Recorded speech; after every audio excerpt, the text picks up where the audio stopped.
कृष्णा कृष्णा कृष्णा हरे हरे हरे राम राम राम हरे गोविंद गोपाल राधा हरि गोविंद बोलो गोविंद हरि गोपाल।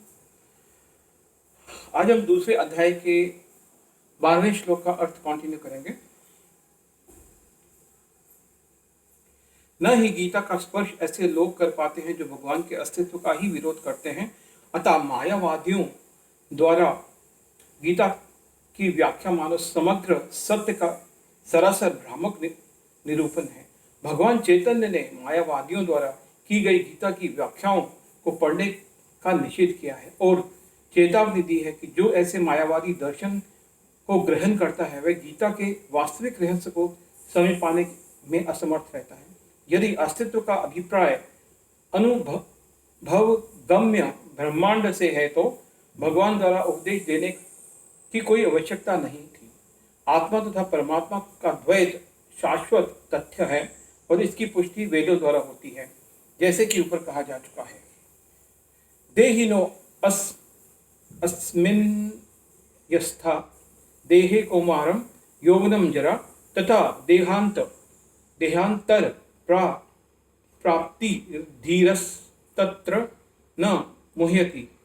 देहिन शरीरधारी की अस्मिन इसमें यथा जिस प्रकार देहे शरीर के में कौमारम बालावस्था यौवनम यौवन तारुण्य जरा वृद्धावस्था तथा उसी प्रकार देह अंतर शरीर के स्थानांतरण की प्राप्ति उपलब्धि धीर व्यक्ति तत्र इस विषय में ना कभी नहीं मुह्यति मोह को प्राप्त होता है। जिस प्रकार शरीरधारी आत्मा इस वर्तमान शरीर में बालावस्था से तरुण अवस्था में और फिर वृद्धावस्था में निरंतर अग्रसर होता रहता है, उसी प्रकार मृत्यु होने पर आत्मा दूसरे शरीर में चला जाता है। धीर व्यक्ति ऐसे परिवर्तन से मोह को प्राप्त नहीं होता। तात्पर्य, प्रत्येक जीव एक विशिष्ट आत्मा है। वह प्रतिक्षण अपना शरीर बदलता रहता है, कभी बालक के रूप में, कभी युवा तथा कभी वृद्ध पुरुष के रूप में, तो भी आत्मा वही रहता है, उसमें कोई परिवर्तन नहीं आता। ये व्यष्टि आत्मा मृत्यु होने पर अंततो गत्वा एक शरीर बदलकर दूसरे शरीर में देहांतरण कर जाता है और चूंकि अगले जन्म में इसको शरीर मिलना अवश्यम भावी है, चाहे वह शरीर आध्यात्मिक हो या भौतिक।